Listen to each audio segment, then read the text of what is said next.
Agriculture is one aspect of Nigeria's economy that should not be neglected or marginalized. Agriculture is a major provider of earnings to farmers as well as raw materials for industries.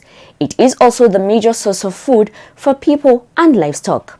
It also provides over 65% employment to the teeming population of Nigerians. In spite of all these advantages over other professions, people in Nigeria still express phobia for agriculture as an enterprise. Corruption in the agricultural sector is an impediment which, when fought and eliminated, will make agriculture demand-driven in Nigeria. That's why on The Eagle today, our focus is on farmers and scammers, the bitter experience. Stay tuned as we discuss this and more on this episode of The Eagle. My name is Aisha Muhammad. Thanks for joining us. Fellow Naja, I throw a salute. My name is Abdurrashid Bawa. Na me be Oga for this our commission, where would they call Economic and Financial Crimes Commission, EFCC. I want to invite una, make una follow me, make us kill this monster that is bedeviling our country, corruption, economic and financial crimes. As we say, when everything dey all right, our country go dey, light go dey, our future go dey bright, and last we go dey all right for this country. Together, we go make Nigeria better. We start off today's program with the Executive Chairman of the Economic and Financial Crimes Commission, EFCC, Abdurrashid Bawa, calling on all political parties in the country to ensure that the 2023 general election is free and fair. Bawa made this appeal when he received a delegation from the Inter-Party Advisory Council of Nigeria, led by its chairman, Engineer Yabagi Yusuf Sani, at the EFCC headquarters, Jabi, Abuja. Amina Kawa tells us more.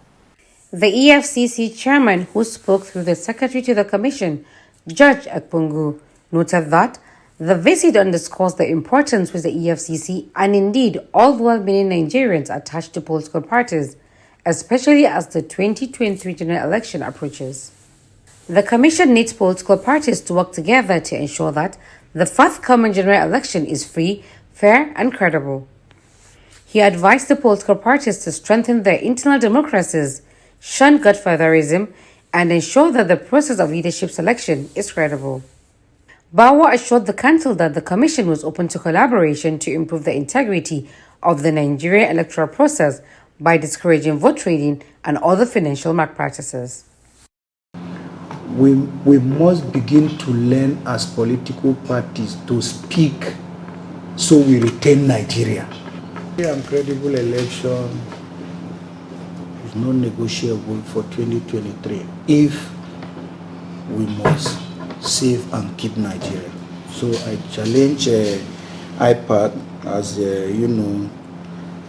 as the vanguard of inter-party, peace and coordination and all of that, which I think that is a very big job for you. Speaking earlier, the chairman of the Inter-Party Advisory Council of Nigeria, Yabagi Yusuf Sani, said they were at the commission to pledge their support and register their readiness to partner with the EFCC in the fight against all forms of economic and financial crimes, especially electoral malpractices like vote buying and selling. EFCC means different things to different people. But to us in the political parties who are managers of political parties, we believe that you have a role that we should identify with. Because, yes, we are managers of political parties, and we all know, like I've said, without you having a stable economy, you cannot have democracy that will be able to grow and aspire to meet the yearnings of the populace, because democracy is government of the people, by the people, for the people. Sani was accompanied by other members and the executives. In the same vein, the Economic and Financial Crimes Commission has called on the Nigerian Chamber of Commerce, Industry, Mines and Agriculture, NACIMA, to adhere to best practices in business and to encourage its members to make integrity and ethical conduct their watchword in their business engagement. This charge was given in Abuja by the Executive Chairman of the EFCC, Abdurrashid Bawa, while receiving delegates from NACIMA on a courtesy visit to the EFCC corporate headquarters. Ojochokutami Eche has the details. Who spoke through the secretary to the commission, George Ekpungu, the EFCC would always welcome business proposals that emphasize integrity. He charged the leadership of NACIMA to encourage its members to ply their businesses looking at best practices in the world. Earlier, the national president of NACIMA, John Udwegbala, while explaining the rationale of his association's visit to the EFCC, sought exemption for its members from the rigorous processes of getting certificates of the Special Control Unit Against Money Laundering, SCUML. He said the association is aware of the suspension of the issuance of SCUML certificates, but noted that over time, members had complained of difficulty in obtaining this certificate, which actually affected the ease of doing business and compliance with contractual engagements. He therefore appealed to the EFCC to exempt NACIMA members from passing through the rigorous application processes when the suspension is finally lifted. The aim of our visit today is to discuss and explore strategic options for possible collaboration between our organizations. Our dear association is aware of the suspension of the issuance of the Special Control Unit Against Money Laundering SCUML certificate. Over time, our members have complained of their difficulty in obtaining this certificate, which actually affected the ease of doing business and compliance with contractual engagements. We therefore appeal to you to use their good offices to exempt NACIMA members from passing through these rigorous application processes when the suspension is finally lifted. Responding, Ekpungu explained that the EFCC suspended the issuance of SCUML certificates in the aftermath of the enactment of the Money Laundering Act 2022 and the Terrorism Act 2022, which altered the regulatory framework of SCUML. He said the foundational work had been done and that SCUML has resumed the issuance of certificates. He also assured NACIMA that the SCUML registration processes are designed to keep their businesses safe. We appreciate your coming. So this SCUML issue, we have sorted it out substantially. What I don't know how we are going to deal with is when you say we should excuse your people. The intention of that registration is to keep you safe, because we are going to go after everybody that is doing business without a SCUML certificate. I'm getting it is not a problem. I'm getting it now is better. We have already started, you know, when the law establishes an agency, it starts almost like it's starting afresh. So we already are churning out some certificates with the security printers and all of that. Udwegbala was accompanied on the visit by other officials of the association, including Eze Chukwuemeka, Tony Esinkonenye, Usman Abbas, among others. Ojochokutami Eche, reporting for The Eagle. The Executive Chairman of the Economic and Financial Crimes Commission EFCC, Abdurrashid Bawa, handed over some military equipment to the Nigerian Military High Command.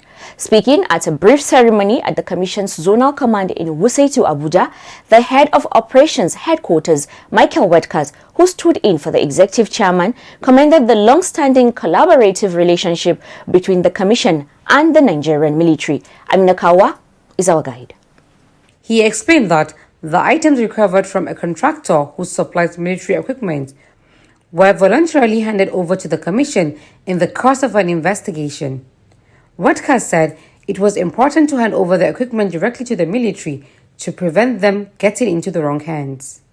Colonel A.T. Bityong, who received the items on behalf of the Commander, Defense Headquarters Garrison, expressed appreciation to the EFCC for the mutual relationship between the two organizations. He assured that all the equipment will be delivered to the appropriate quarters. The items handed over include 7 ballistic jackets with plates, 1 ballistic jacket without plates, 3 flotating jackets, 5 pieces of plates, and 6 pieces of helmets. Others are 9 pieces of camouflage t-shirts and 30 sacks containing web equipment. The ceremony was witnessed by the Abuja Zonal Commander Adeniyi Adebayo, Head Special Investigation Guji Mohammed, CSE Junaid M. Said, and the Commission Exhibit Keeper CSE Salahu Abdul Razak. The Economic and Financial Crimes Commission EFCC has called on designated non-financial businesses and professions DNFBPs to conduct their dealings in line with the provisions of the newly enacted Money Laundering Prohibition and Prevention Act 2022. The legal zonal commander of the EFCC, Ahmed Gali, gave the charge during a 2-day sensitization program organized by the Special Control Unit Against Money Laundering, SCOMO, for DNFBPs on the implementation of the newly passed AML-CFT legislation. Again, Amina Kawa tells us more. According to the legal zonal commander, Ahmed Gali, the sensitization is important because the Commission does not want friction between the EFCC and DNFBPs, as seen in the recent times. He stressed that all that needs to be done is to comply with the requirements of the money laundering laws so that business transactions can be done with ease and not experience any sanction from the EFCC. Gali also used the opportunity to urge them to cooperate with the EFCC and support the Commission in its sustained fight against terrorism financing and corruption in Nigeria. The coordinator SCOMO Lagos CSE Pascal Samu, in his opening remarks, said the program is aimed at sensitizing the various DNFBPs, such as hoteliers, supermarket operators, luxury good operators, casino operators, and car dealers on their roles in complying with the anti-money laundering law. Samu added that the EFCC will not hesitate to take action against earning DNFBPs in line with the provisions of the law. Also speaking at similar forum in Ilorin, the zonal commander, Michael Nzwekwe, called on automobile dealers in Ilorin, the Kwara State capital, to ensure compliance with extant laws and regulations requiring registration and certification of their businesses by the Special Control Unit Against Money Laundering, SCOMO. The commander, who was addressing members of the Kwara State Motor Dealers Association, led by its president, Ahmed Dere Abdul, said that, apart from enforcing compliance with SCOMO regulations, the EFCC under the new Money Laundering Act MLA has legal responsibility in safeguarding the investment of stakeholders in the non-designated financial institutions, NDFIs, from the activities of fraudsters. Given further insight on the activities of SCOMO, the zonal commander said that under the new MLA, SCOMO is now fully domiciled with the EFCC. He said part of its responsibilities is to ensure compliance of DNFBPs with the provisions of the law. Responding, the President Kwara Motors Dealers Association, Ahmed Dere Abdul, thanked the zonal commander for the warm reception accorded his members and the explicit explanation rendered on the activities of SCOMO. He pleaded the unalloyed support of the association to the EFCC's anti-graft fight and called on the anti-graft agency to set aside a day to sensitize its members across the 16 local government areas of the state so that they can also be better informed about SCOMO and what is expected of them under the law. Amina Kawa, reporting for The Eagle.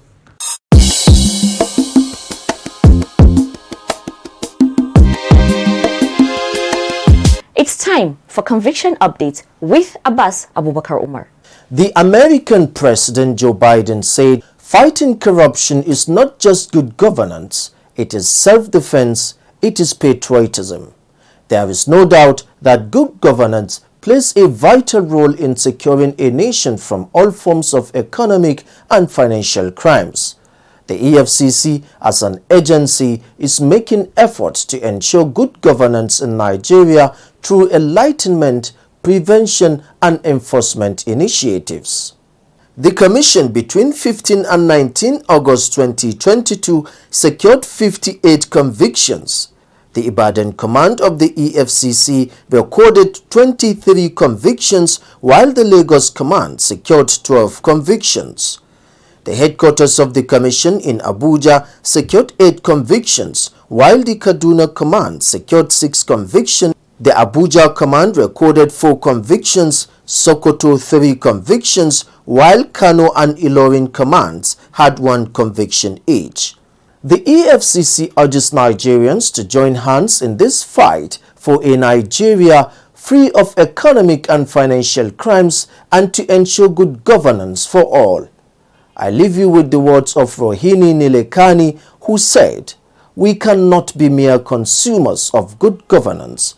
We must be participants. We must be creators." Back to you, Aisha. Corruption may burden farmers with costs. Some of these are explicit in nature.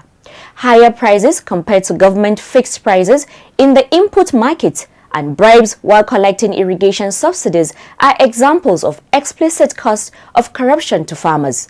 Today on the interview segment, we shall be looking at farmers and scammers, the bitter experience. Stay tuned as Golden Onwara is standing by with our guest to shed light on this topic.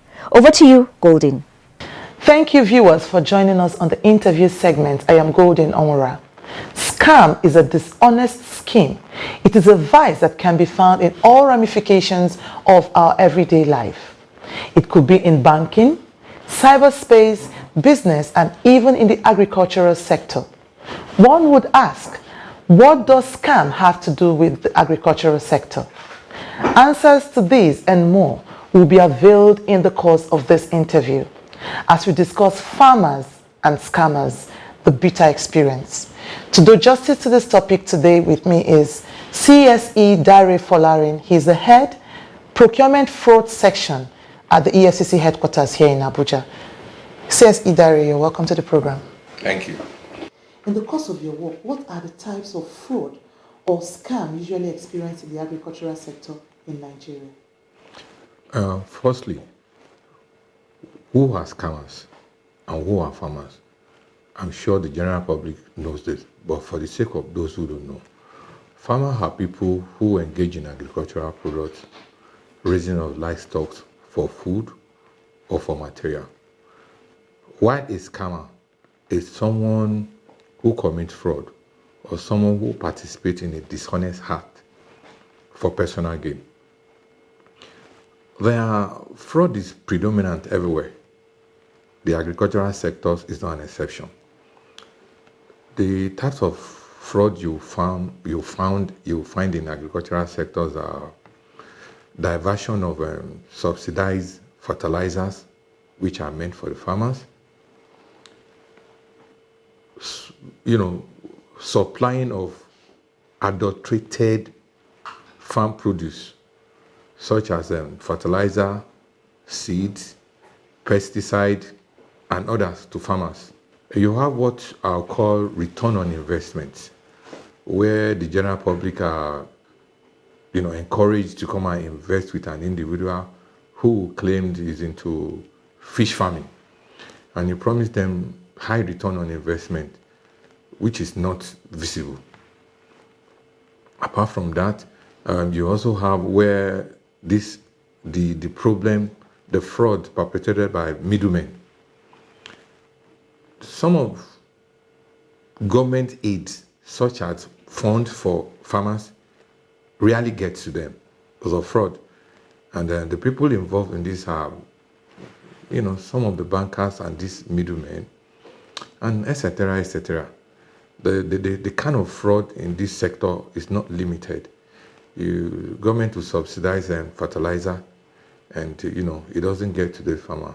Loan meant for them doesn't get to them, and so many other things. There are farmers whose personal data, including BVN, is used to take loan, which it is not to their knowledge.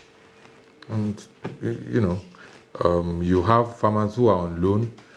Maybe they had an agreement that they are going to use their farm produce to pay off this loan. At times, some of these farm produce are diverted. So all these are kind of frauds you find in this segment. In all that you just mentioned, what would you say are the causes of scam in this sector?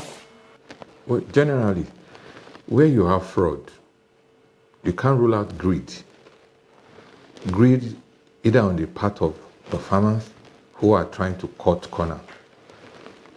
Greed on the part of the general public who invested and are expecting ridiculous return on investment, which is not visible. And not having a proper system that works, where loans that are meant for these farmers, in the case of loan, not having a system that works to ensure that this loan gets to them, to ensure that you have people who monitors, carry out checks, verification, to ensure that this loan gets to them.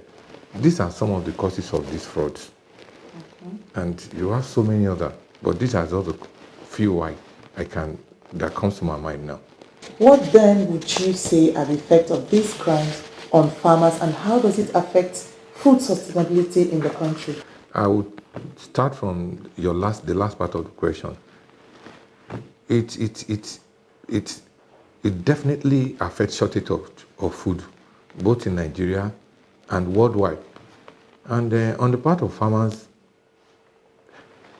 a farmer who is relying on government for subsidized fertilizer and it doesn't get to him, of course, the end effect is it will affect production, thereby causing shortage of food. A farmer who needs loan and this loan does not get to him, this will also affect production, which will result in shortage of food. A farmer who had been fraudulently defrauded of his money or products, he does not have the means of farming probably in the next season. So people like this are discouraged, and at the end of the day, it results in shortage of food. And the effect is endless. How can these fraudsters be brought to book, and what efforts are being made to prevent such crimes, especially on the part of the EFCC? Everybody knows what EFCC is doing, what we are created to do, which we have been doing. And currently, a lot of changes have occurred.